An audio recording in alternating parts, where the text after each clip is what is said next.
Hola, ¿cómo están? Bienvenidos a este live. Hoy voy a estar con Lucas Raspal. Vamos esperando a que se vayan conectando las personas.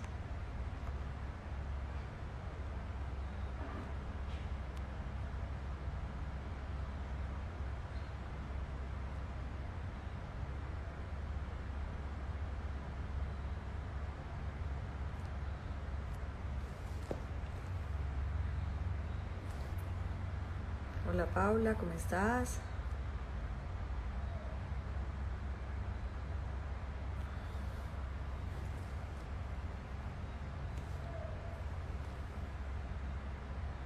Hola, hola Nicole, ¿cómo estás? Qué bueno tenerte por acá. Una chica súper ocupada con los lives y acá en este live, qué rico.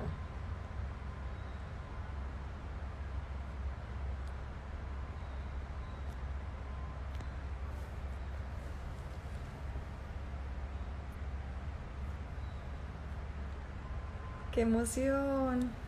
Yo también muy feliz de que estés acá. Qué bueno.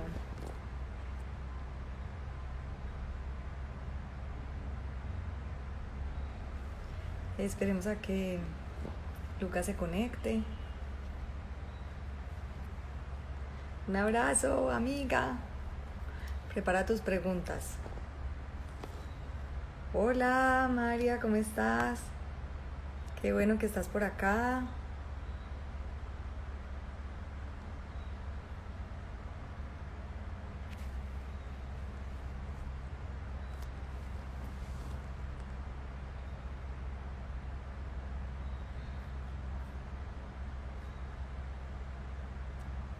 Hola, Andrea.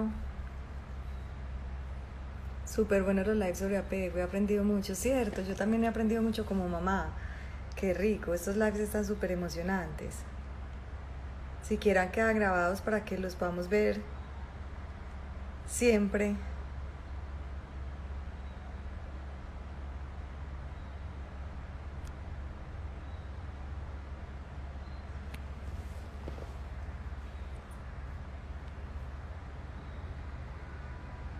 Así es, súper buenos.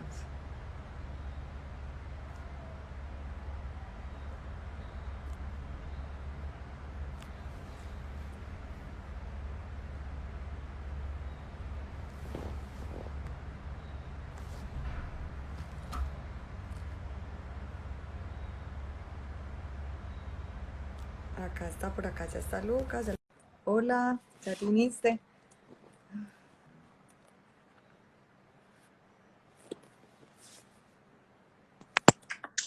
Hola, Hola, hola, hola.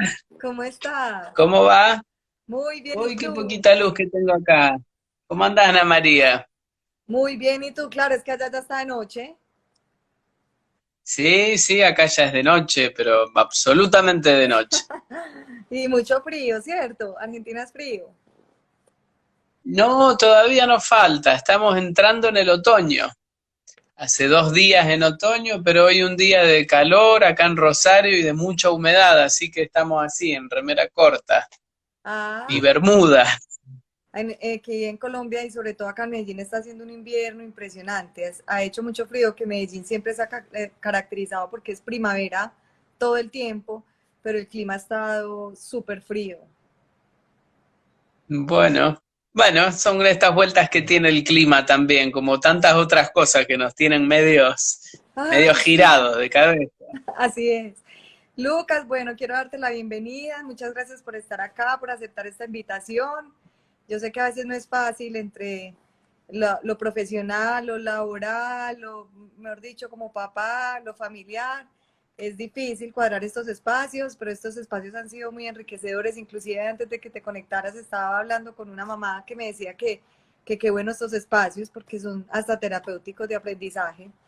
Entonces, bueno, muchas Seguro. gracias. Quiero presentarte. Lucas es psiquiatra, médico, psiquiatra, especialista también en la teoría del apego, escritor, profesor de FAI, de donde yo también estudié la teoría del apego. Al final nos cuentas pues todo eso que hacen en FAI para que la gente se siga motivando a participar y a estudiar. Quiero que te presentes también un poco tú, pues qué me falta aquí en la presentación, quién es Lucas Raspal, qué hace Lucas Raspal. Bueno, lo más importante lo dijiste, soy papá, eso es lo más importante, de 3 niños.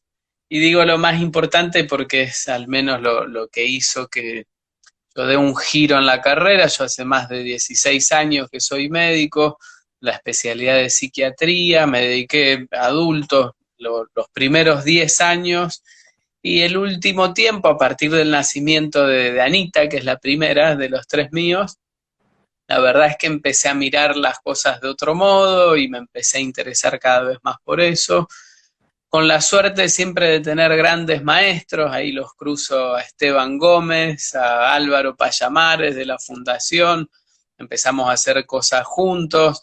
Mi mujer, Belén, es psicóloga, ella ya venía laburando con Álvaro también, así que bueno, la vida te va cruzando con las personas con las que evidentemente te tenés que encontrar.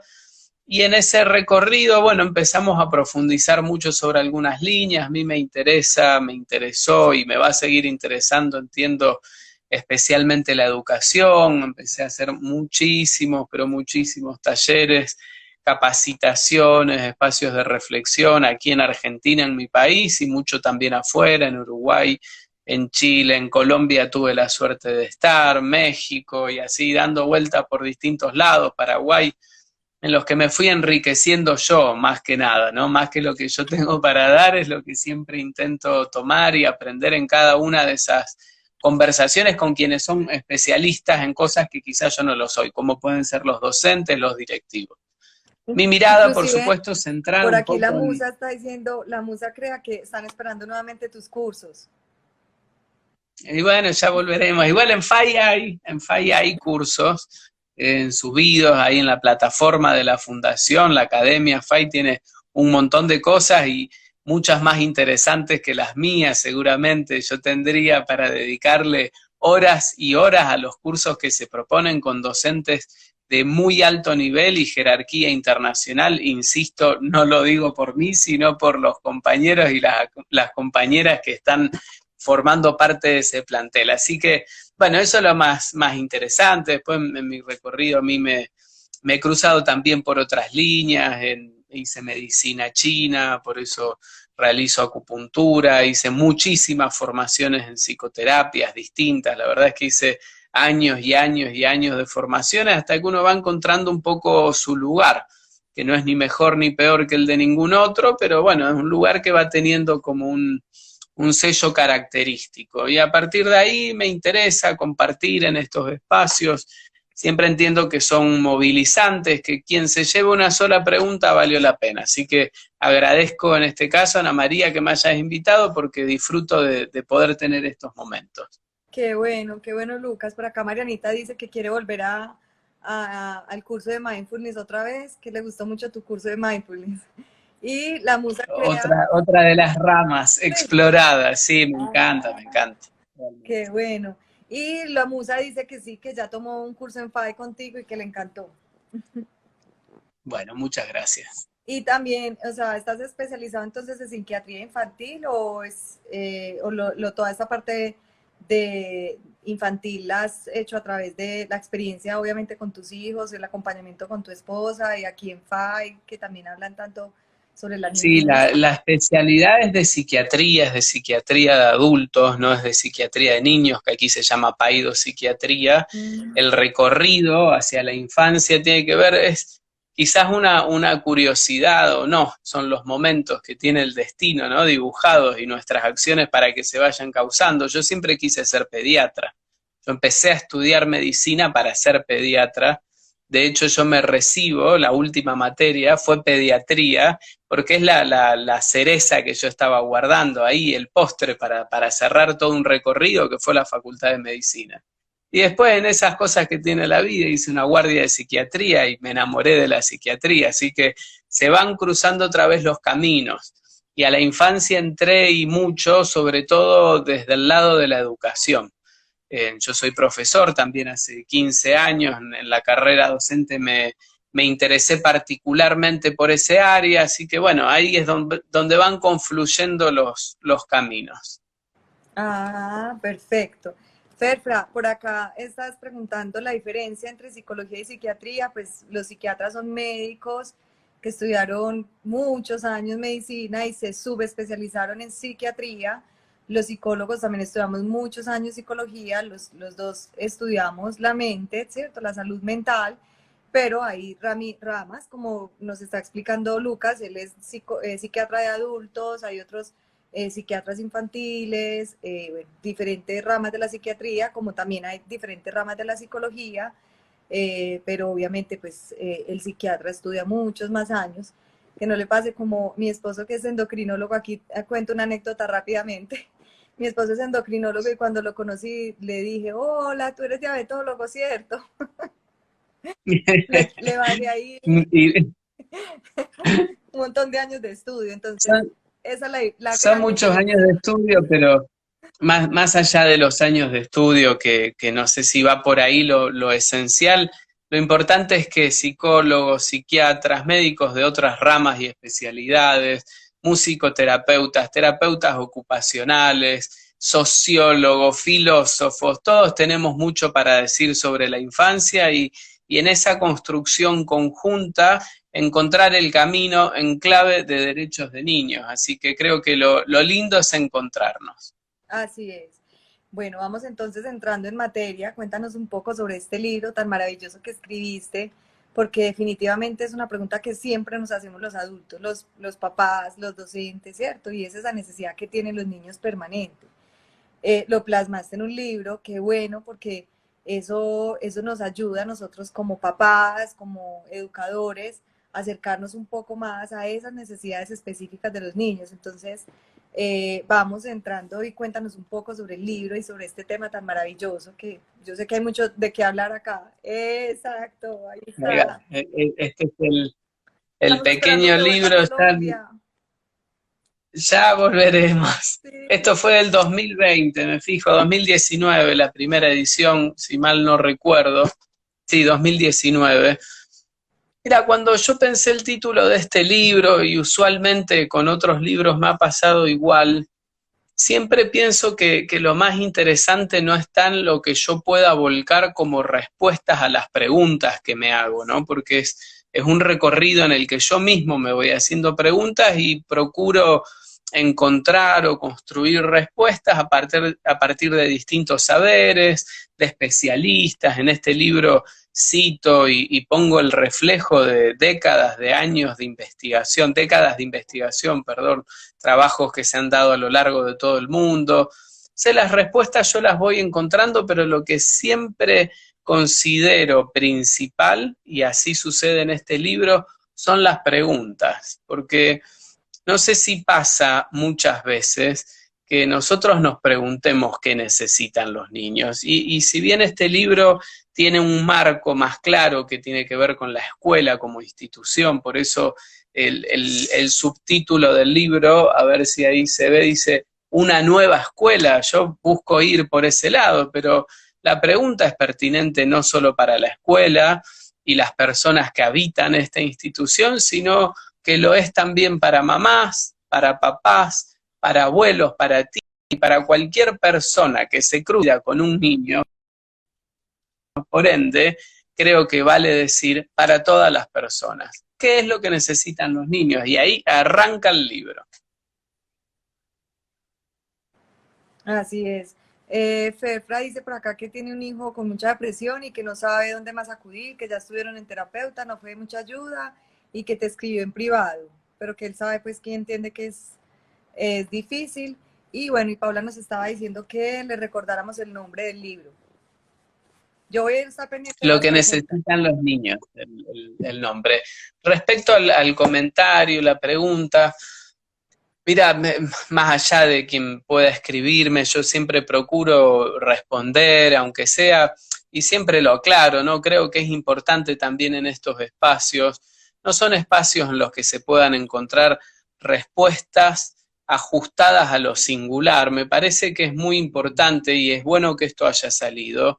Me parece que es una reflexión necesaria y cauta, decir, estos espacios son espacios para generar reflexiones, para ir sobre lo general, para intentar de contar quizás algunas experiencias, algunos saberes, pero no son espacios en los que se pueda develar el misterio de eso tan singular que es el recorrido de un niño o de una niña en un contexto específico que es su familia o su escuela. Por eso intenten acá siempre ir rescatando las palabras con las que puedan construir, voy a insistir con este término hasta el final, buenas preguntas. Porque lo que nunca va a pasar es que nosotros vayamos a encontrar una respuesta si está mal hecha la pregunta. Entonces, quien encuentre aquí alguna palabra que se quede anidando en algún lugar del cuerpo para generar a partir de eso un interrogante, ya lo tiene. El resto es un recorrido que requiere de un proceso de introspección profundo, un proceso sincero, un proceso que muchas veces necesita de ser caminado de la mano de un otro o de una otra que tenga quizás mayor conocimiento, quizás incluso un profesional, si no puede ser una madre, una amiga o una persona con cierta experiencia, quizás deba ser un profesional. No son caminos que convenga en muchísimos casos hacerlo solo si uno ya agotó sus recursos. Quizás sea momento de buscar recursos en otro lado y de construirlos de la mano de alguien que pueda ayudar. Así es. Por acá dice precisamente Evelyn que esa es una pregunta, el título de tu libro es una pregunta que deberíamos hacernos frecuentemente. Sí, más que frecuentemente. Sabes que hay un punto en el que yo intento, se me escapa igual la tortuga muchísimas veces, ¿no? Que es estar atento todos los días a estas preguntas.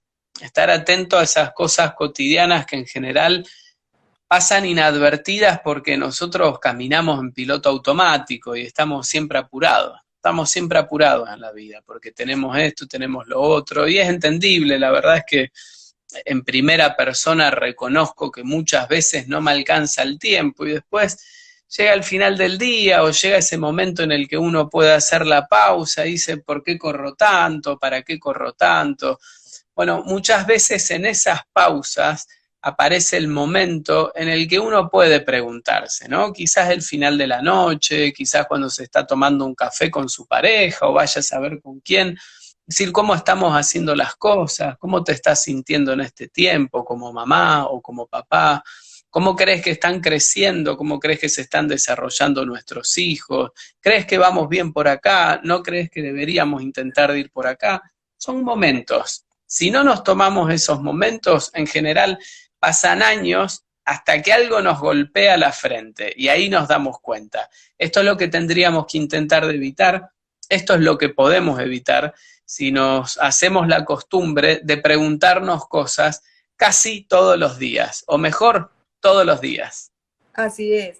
Sonia nos pregunta entonces que cómo se le pregunta al niño, que si esta pregunta se le hace al niño como directamente y sabe responder qué necesita. Sí, siempre se le puede hacer la pregunta al niño. Lo que pasa es que nosotros como adultos, conociendo un poquito más los laberintos de la mente, ¿no? Y conociendo también por haber gastado zapatillas caminando, ¿no? En la calle, tenemos un poco más de años, al menos en mi caso tengo 42, le llevo 40 al más chiquito. No tiene que entender que quizás ellos no tengan la posibilidad siempre de velar con precisión que necesitan. Mira, una situación de la vida cotidiana, estoy acá en casa y pasó hace un minuto antes que me conecte, estaba acompañando al del medio, a Benja, en una tarea y él se puso mal, no tenía ganas de hacerla, bueno, yo entiendo que él se pone a llorar ahí y si yo le pregunto a él qué es lo que quiere hacer, lo primero y lo inmediato va a ser no hacer la tarea. Entonces, yo no sé si debiera quedarme con que la necesidad de él es no hacer la tarea.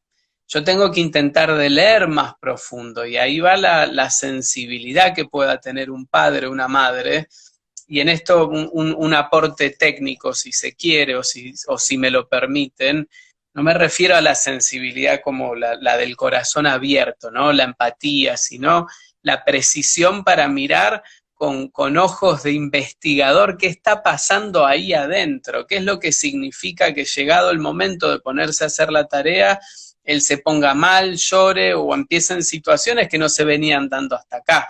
Por eso digo, preguntarles, sí, siempre. Quedarse con la respuesta como el enigma develado, así sin cambiar ni un punto ni una coma, y no, pongamos un ojo, intentemos mirar nosotros también qué es lo que hay, porque es ahí donde nosotros podemos conducir en un diálogo, en una instancia reflexiva, la posibilidad de que ellos entren en un proceso en el que se miran más adentro y que nos cuenten qué es lo que les está pasando. Entonces, muy de a poquito nosotros ponemos una palabra que sirve como andamio para que ellos pongan otra palabra y después de esa palabra nos metemos a bucear en sus emociones y así sí va saliendo lo que finalmente es una respuesta respecto de qué necesitan.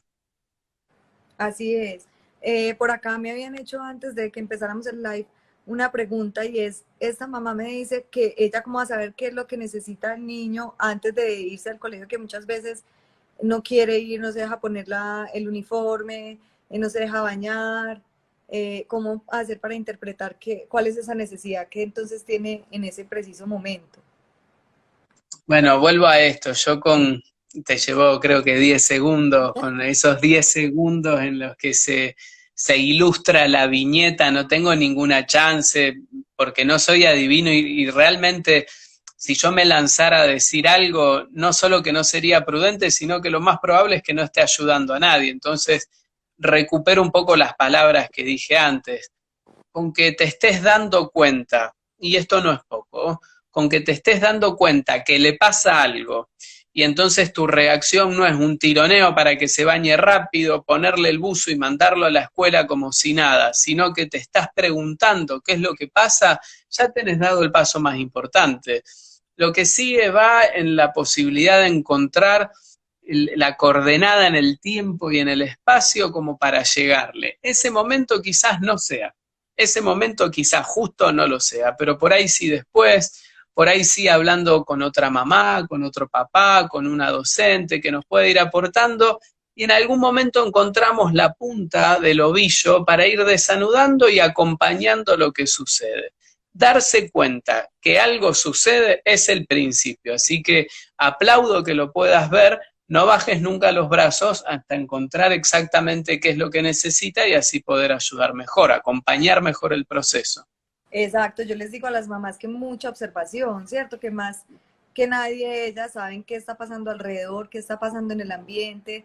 Posiblemente también hay mamás que ya están haciendo el modelo de alternancia también en sus oficinas, entonces unos días van, otros días no van, una semana sí, una semana no, posiblemente esa semana fue la semana que la mamá le tocó quedarse en casa, entonces el niño va a querer quedarse como mamá en casa, no va a querer irse para el colegio.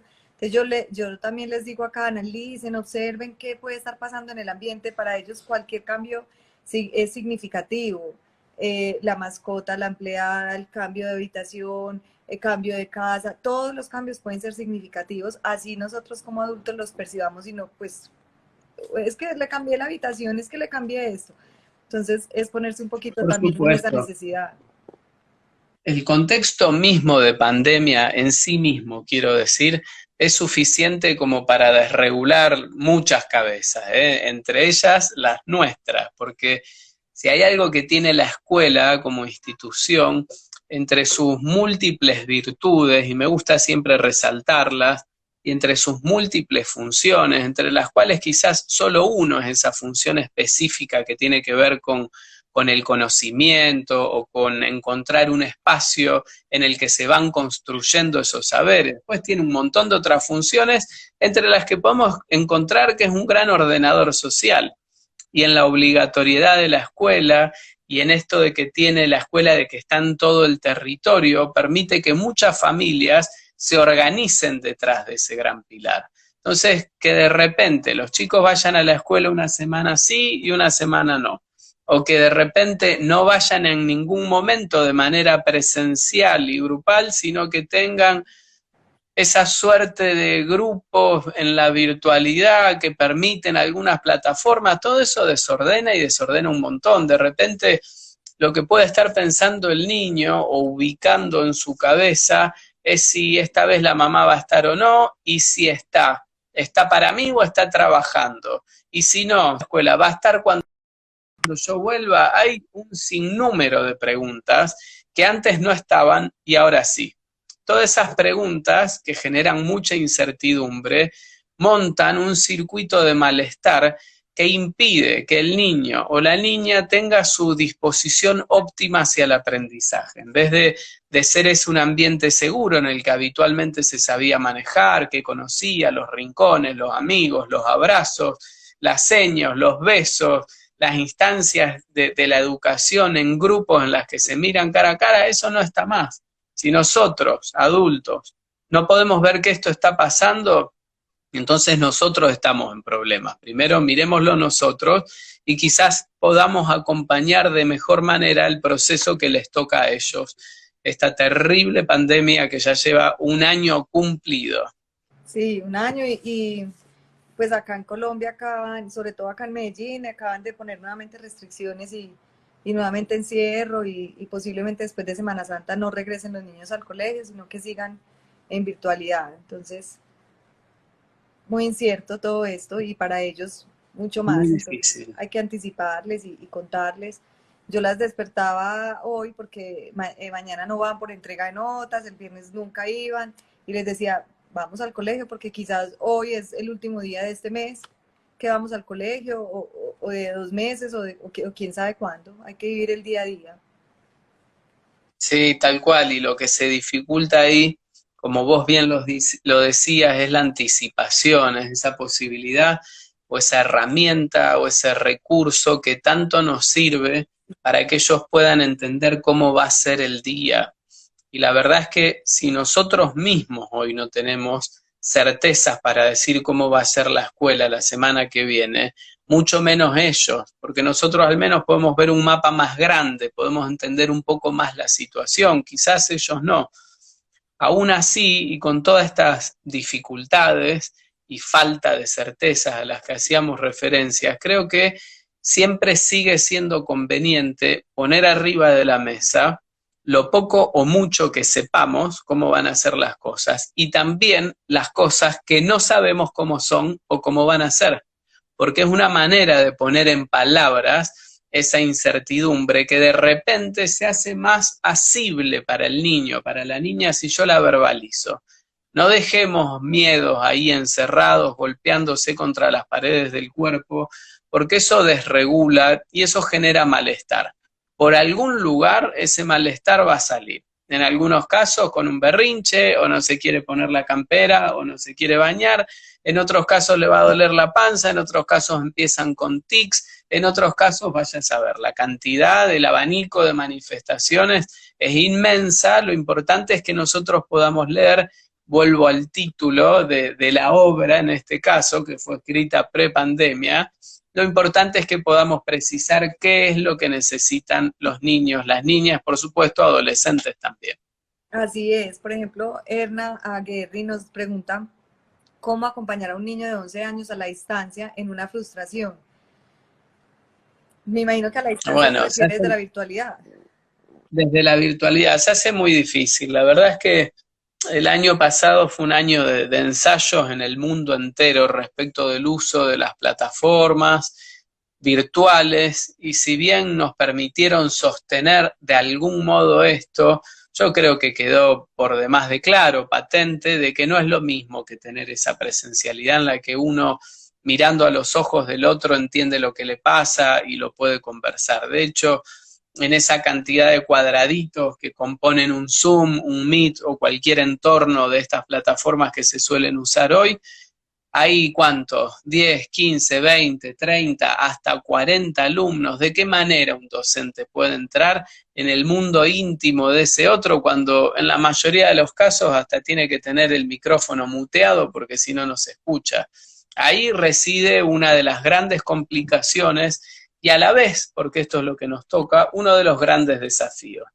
cómo habilitamos, cómo facilitamos para que la palabra circule y entonces sí poder saber cómo está cada uno de esos niños, cada una de esas niñas, y cómo generar luego entornos un poco más íntimos, singulares, ¿no? De exposición frente a los 40, para poder entender un poco mejor ese proceso único que está viviendo ese niño, que pudo ser que haya perdido desde un gato hasta un abuelo por la pandemia, o que el padre o la madre hayan perdido el trabajo, o vaya a saber cuántas cosas que pasaron en todos los tiempos, pero quizás agudizadas en esta pandemia. Claro, pasaron de ver a su papá y a su mamá también tiempo parcial porque pues trabajaban por fuera todo el tiempo y venían en la noche a verlos todo el día, pero sentados en un computador. Y hay muchos miedos que se han incrementado porque también escuchan las noticias, escuchan que es una pandemia mortal, que ha muerto gente por culpa de esto, que se murió el abuelo del vecino, de su amiguito o de él mismo. Entonces, claro, los miedos, los retrocesos en procesos de desarrollo, tantos síntomas que están apareciendo con estos niños y no solo con los adolescentes, como pregunta Erna, sino también con los niños. Y para un profe está siendo muy difícil desde la pantalla acompañar cada una de esas situaciones, ¿cierto? Porque no sabe qué es lo que está Sí. pasando en cada uno de esos hogares con ese niño. Sí, muy difícil y eso le suma a las que ya venían existiendo y a veces incluso multiplicándose una frustración más a ese esfuerzo inmenso que suelen hacer los docentes en cada una de sus aulas, porque la verdad es que también los docentes tuvieron de un día para el otro que aprender a usar estos entornos, intentar de encontrar no solo cómo entretener, sino cómo llevar adelante un proceso de aprendizaje, cómo llevar adelante un recorrido en el que el niño, la niña, el adolescente, el joven, el adulto, si es el que está del otro lado también, como un recorrido en el que pueda aprender. Es difícil, la verdad es que la tenemos así bien cuesta arriba, no estábamos preparados para esto, ya tenemos un año de experiencia, algo aprendimos, pero quedan todavía muchas más preguntas que respuestas. Así es. Guada nos saluda, pues te saluda y te dice, hola Lucas, yo soy docente. Muy bien. Por acá me imagino que están solicitando personas ingresar para hacer alguna pregunta o algo, pero todavía no sé manejar muy bien esta parte de la tecnología en los lives de Instagram, así que los invito a que hagan sus preguntas por acá, que yo estoy muy pendiente de las preguntas donde está el signito de interrogación, que yo con mucho gusto las voy respondiendo. Roque pregunta que si ya vas a sacar tu nuevo libro, que si estás por sacar un nuevo libro. No estoy con tiempo, estoy con ganas y tengo ideas incluso ahí dando vuelta en la cabeza, pero por ahora se están apilando. Vamos a ver, capaz que sacudo un poco la coctelera y se cae algo, pero no estaría en el momento en el que las musas y el tiempo sobre todo me vienen a visitar, como dicen Serrat y Sabina. Había otra pregunta también y es las mentiras en los niños, ¿cierto? Que por qué los niños mienten, cómo saber qué es la necesidad de los niños en ese momento que los lleva a mentir. Mira, hace poquito escribía algo al respecto. La verdad es que no hay una respuesta única, ¿no? Como para decir por qué un niño miente. Factores complejos que se cruzan y entrecruzan entre sí, hay muchos. Pero hay un punto lindo que me parece quizás como para pensarlo. Primero que en la mentira hay algo de un proceso evolutivo que es absolutamente normal, cuando empiezan a darse cuenta que el otro tiene algo dando vuelta ahí en la cabeza y te miran y ya pueden anticipar qué estás pensando, qué estás sintiendo. Entonces, un poco en este juego entran las dinámicas vinculares siempre. Pero por fuera de eso, me gusta pensar o me gusta ofrecer como una primera pregunta, ¿por qué un niño debería mentirle a una mamá o a un papá o a un adulto referente afectivo en cualquier caso? Y en algunos casos esa respuesta está en que el niño no se anima a decir, entonces elige mentir.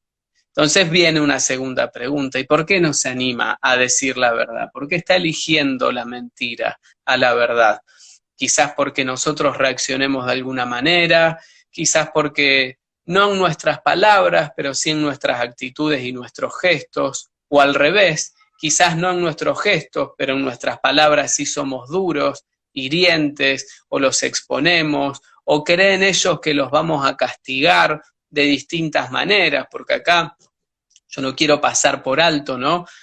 Hay toda una línea que es por supuesto la que promovemos y la que nosotros venimos trabajando, muchas personas en todo el mundo, yo no soy justamente un destacado de nada, pero digo, la línea de la crianza respetuosa, la crianza positiva, crianza basada o en clave de derechos, implica que no hay malos tratos, pero nosotros sabemos, bueno, Colombia está viviendo hoy justo un tiempo muy especial en la historia, porque se están erradicando los malos tratos, la humillación, esa exposición, y eso entra en una normativa, así que fíjense que hasta el día de ayer o hasta la semana pasada era legal hacerlo.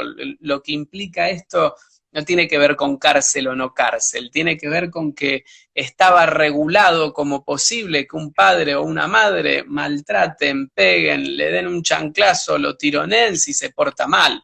Entonces, si nosotros creemos que de esa forma se fijan límites o se enseña, yo podría esperar que este niño o esta niña la próxima vez, con tal de evitar pasar por esa situación, mienta. Entonces dejo solamente esto, que nuevamente es una pregunta y no es una reflexión o una respuesta cerrada, porque no conozco el contexto en el que nace la pregunta particular. Así es. Bueno, por acá dice América, que es directora de escuela y le parte el corazón ver a un niño tantas horas pegado a monitor. Soy docente, dice Mariela, soy docente de segundo grado, los niños necesitan ser escuchados, volvieron al aula con mucho para contar. Carlos dice, Lucas, un genio. Wada dice, trabajo con adolescentes, hay mucho silencio. ¿Nos puedes tirar tips para que traten de conectar de nuevo con la presencialidad? Dice Virginia, soy docente, estoy observando en ambas burbujas que los niños están necesitados de contacto, de abrazo, de aliento. Les gusta que los escuchen, mostrarles que los demás demostrarles a los demás lo que saben. Dice Virginia, no se perdió un año, se perdió lo social. Cambio de paradigma de la teoría a la práctica, dice Laszlo, California. Y Rafi dice, tengo mi hijo que empezó primer grado y no quiere ir. Sala de 5 es muy importante. Y no fue. Gracias, hermoso encuentro. Bueno, fíjate que ahí van poniendo como aportes, como preguntas, como ilustraciones, ejemplos, lo que intento resumir en la pregunta de qué necesitan. Yo creo que necesitan mucho el contacto. Por supuesto que lo necesitan físico primero, pero entendemos que este no es el momento en el que podemos dar ese contacto físico, porque también entendemos de qué se trata la pandemia y la posibilidad de contagio, pero en la medida en que haya presencialidad, lo más importante está por arriba del barbijo, que son los ojos. Lo más importante no está oculto, lo más importante se ve, porque a través de los ojos podemos ver un montón ahí adentro. Y en aquellos casos en los que la presencialidad se va perdiendo transitoriamente, quizás, como vos contabas, Ana María, que podía llegar a pasar ahora, luego de la Semana Santa, nos quedan estos entornos virtuales en los que las cosas se hacen más difíciles. En tales casos, recordar que lo importante es el vínculo, recordar que lo importante es habilitar a que la palabra circule y saber cómo se sienten, qué cosas les van pasando, nos pone al menos el norte en la brújula de que quizás aquel año que pasó, 2020, y este tampoco, sean esos años en los que debamos apretar tanto el acelerador para avanzar en ese trayecto que es el currículum de una asignatura o de una carrera, ya sea en el nivel inicial, en el nivel primario, secundario, terciario, universitario. Quizás no sea el momento. Nosotros tenemos que hacer la pausa para entender si está bien que vayamos por ahí o si es conveniente que vayamos por otro lugar. Está bien que nosotros lo hagamos y está bien que los directivos y luego el ministerio, ¿no? Hasta donde cada uno llegue, o Secretaría de Educación, no sé cómo es ahí en Colombia, puedan dar cuenta de que quizás no vamos a avanzar en esos contenidos, en esos desarrollos como sí otros años. Lo importante es estar sintonizados con lo que necesitan los niños y las niñas. Así es, dice gracias por tu mirada, es tan respetuosa y cariñosa sobre la infancia. América dice exacto. Y María dice cómo habilitar la palabra en los adolescentes en casa. Hay más silencio, lo hacía mención alguna de las personas que te escribían recién, suele haber largo silencio, vos pensás que, lo pongo en términos absolutamente exagerados y nunca generales, sino como una ilustración.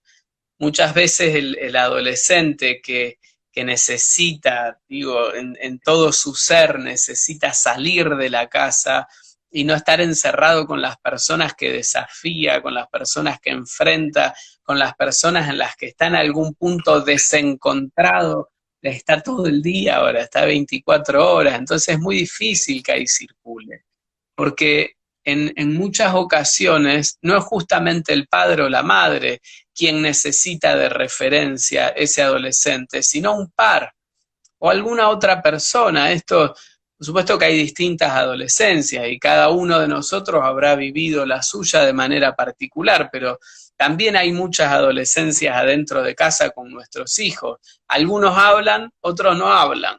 ¿Cómo hacemos con esos que no hablan? Muy difícil, mucho más difícil encontrar quizás el camino cuando está todo tan revuelto y cuando tienen que vernos 24 horas, cuando no pueden hacer prácticamente nada de lo que tienen que hacer por instinto, digamos. Es difícil.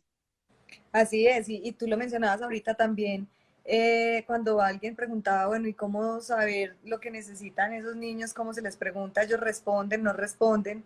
De acuerdo también a la etapa evolutiva en que se encuentran, las respuestas van variando, ¿cierto? En esa primera infancia, la respuesta las tenemos más los padres de familia, porque sabemos qué necesidades tienen ellos y qué necesidades debemos atender desde que son bebés. Empezamos a descubrir todo ese lenguaje que ellos nos están transmitiendo y ya en la adolescencia empezar a romper de alguna manera esos silencios. Dicen, pues aquí siguen diciendo que los adolescentes son silenciosos, que se encuentran con muchos adolescentes silenciosos en el aula y es empezar a mirar, pues no soy mamá de adolescentes, todavía estoy en la primera infancia con mis dos chiquitinas hermosas, pero lo que uno escucha de esos papás adolescentes, ¿cierto? Y de acuerdo a la experiencia, es también fortalecer cada vez más ese vínculo para poder también encontrar esas necesidades. A veces no es necesario ni siquiera preguntarles, sino que tratar también de llegar ahí, de llegar a ese corazón y responder. Y hay otro punto importante que tocabas con respecto a la crianza respetuosa, a todo esto pues de la crianza consciente. La gente está malinterpretando el término porque piensan que crianza consciente es dejarlos hacer lo que quieran, es solamente amabilidad, no hay firmeza, no hay normas, no hay control de nada. Dicen muchos papás, me han preguntado, esto es moda, ¿por qué hablan ahora de la crianza consciente? ¿Por qué buscan psicólogos que estén enfocados en la crianza consciente? Como si fuera una moda de verdad y que se tienen que acoger a la moda. Entonces, han pues el término no lo están interpretando bien y yo pienso que es necesario que nos acerquemos como papás a aprender, a escuchar, porque es que esto de estudiar crianza y de leer no es solamente para los papás, perdón, para los pediatras, para los médicos, para los psicólogos, esto es para todos nosotros, los papás, los educadores, los que estamos acompañando a todos estos niños. Sí, está bueno que lo traigas y lo pongas arriba de la mesa porque no se trata de una moda, no se trata de algo que vaya a pasar de moda, esto no puede pasar de moda. Digo, hay distintas maneras de entenderlo y de poder subrayarlo. Si hablamos de crianza consciente, yo me voy a quedar con la segunda palabra para poder poner claridad en eso, echar algo de luz dentro de las pocas luces que me quedan a mí, que tiene que ver con empezar a estar atentos a lo que hacemos. Nunca la palabra consciente, posicionada como adjetivo de cualquier otra, podríamos decir crianza, como podríamos decir pareja, como podemos decir alimentación consciente, como podemos decir lo que ustedes quieran, consciente, nunca debería ser una moda. Estamos hablando de una manera de hacer las cosas, esa manera en la que siempre nos permitimos pensar, reflexionar sobre la acción, de eso se trata. Cuando Cuando un montón de veces repetí la palabra hacernos preguntas, preguntas, preguntas, de eso se trata, ser conscientes de algo, no marchar en piloto automático. Luego, cuando en vez de decir quizás crianza consciente, hablamos de crianza respetuosa, cuando hablamos de respeto, esa palabra tampoco puede ser una moda, como que vaya a haber luego una moda en la que faltemos el respeto. Eso no es una moda, eso es un desastre. Venimos del desastre, estamos sumergidos en un desastre y ojalá podamos destruir lo que sería un destino signado por la falta de respeto. Entonces, eso tampoco es una moda. Si vamos en otra manera de decirlo, crianza positiva, ¿qué significa positiva? Significa que hay prácticas que son positivas o van a favor del desarrollo óptimo de capacidades cognitivas, emocionales y sociales de niños, y hay otras prácticas que no. Entonces, ¿cómo nosotros habríamos de ir por las prácticas que no promueven el desarrollo? Tampoco es una moda. Yo no veo dónde hay una moda.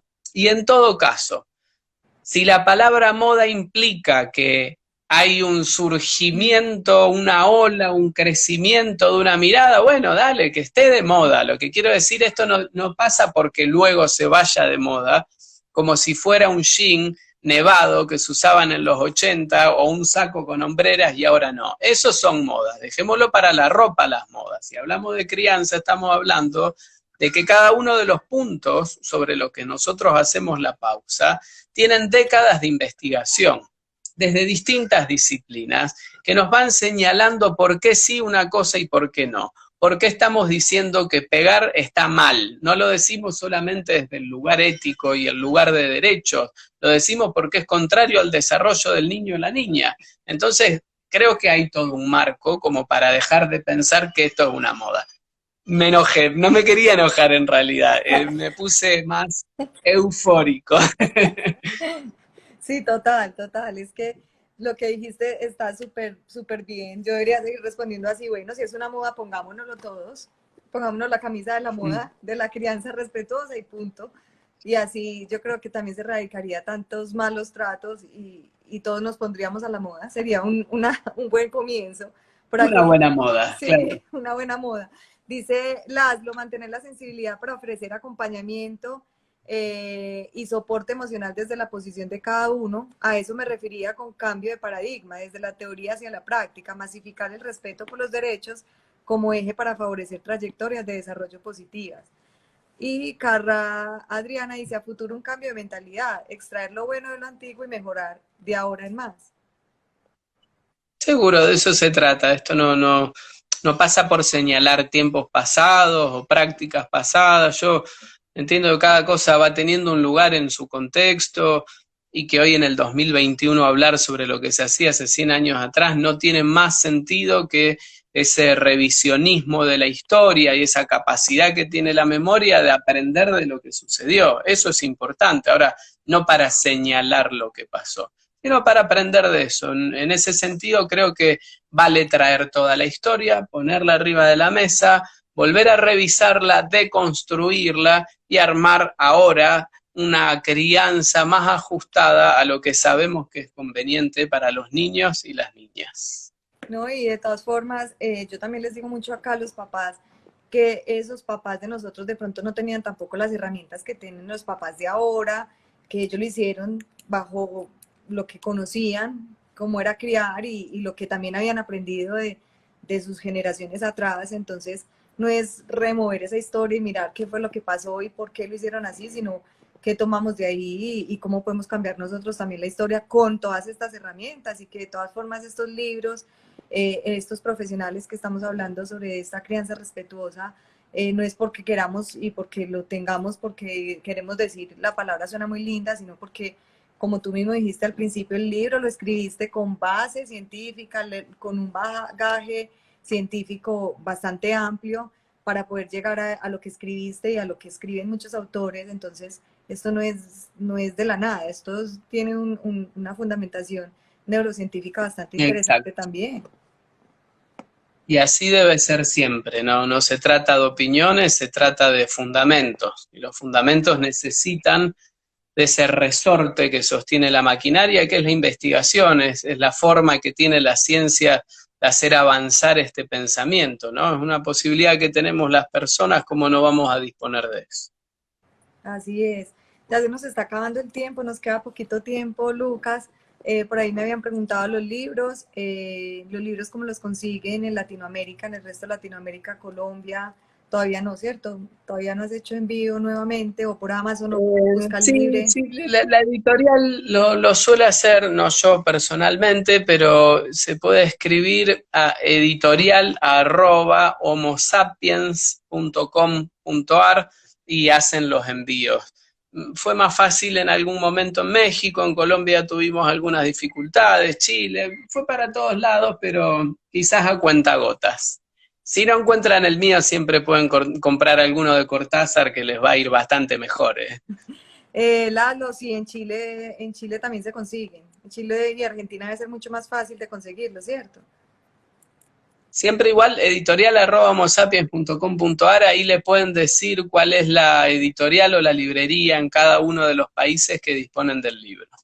Sí, Marie dice que está recomendando tus libros porque para uso de los docentes es un gran material, que es excelente. Muchas gracias. Eh, Cuéntanos un poco sobre los cursos que ofrece FAI, dónde te pueden encontrar, qué otros cursos. Bueno, ya dijiste al principio que ya solito no estás haciendo ningún curso, que de pronto pasa como pasa, va a pasar con tu nuevo libro, mueves un poquito y sale de pronto algún curso, pero por ahora FAI, ¿cierto? Ahí están todos los cursos. Sí, sí. Bueno, en la fundación, en la academia de la Fundación América por la Infancia hay cantidades de cursos míos, fuimos haciendo algunos sincrónicos más allá de aquellos que están grabados, ¿no? Que ya están como armados. Y el año pasado, con esto que todo sucedió por esta vía, nos dimos la oportunidad con un lenguaje y una plataforma que funciona muy bien, así que yo creo que esa es una muy buena vía. Pero insisto, más allá de los míos, hay de otros docentes que valen la pena y muchísimo.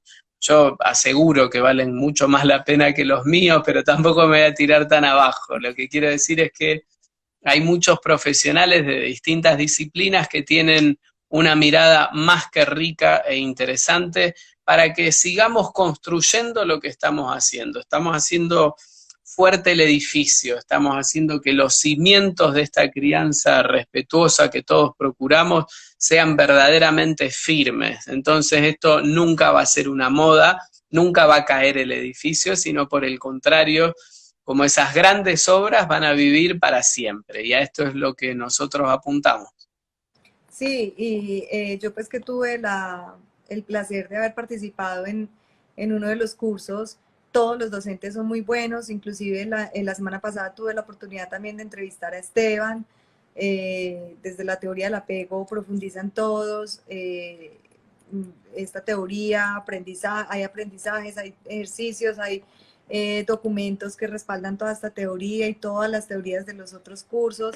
Entonces, si lo que tú dices es verdad, todos los docentes cuentan con un gran equipo de docentes con el cual podemos aprender. Es una forma muy práctica también de estudiar y con esta pandemia favoreció muchísimo también el estudio con la Fundación América por la Infancia, porque ustedes empezaron desde antes de la pandemia, o sea que ya después de la pandemia quedaron con mucha experiencia Sí. en estos cursos virtuales, entonces, bueno, eso es lo bueno que lo podemos hacer todos desde cualquier parte del mundo, están en español todos, los docentes Así hablan es. español, bueno, ahí están para que los tomen, Fundación América por la Infancia, ahí se pueden meter, ¿tú tienes alguna página web donde tengas escritos o solamente Facebook e Instagram, ahí es donde publica? No, sí, Facebook, Instagram y lo que voy escribiendo va directo a libros, así que ahí se termina lo mío. El resto del tiempo es en casa, trabajando y todo lo que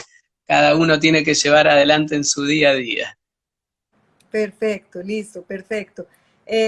Lucas, no, muchas gracias por haber participado de este live, por habernos regalado este espacio tan valioso.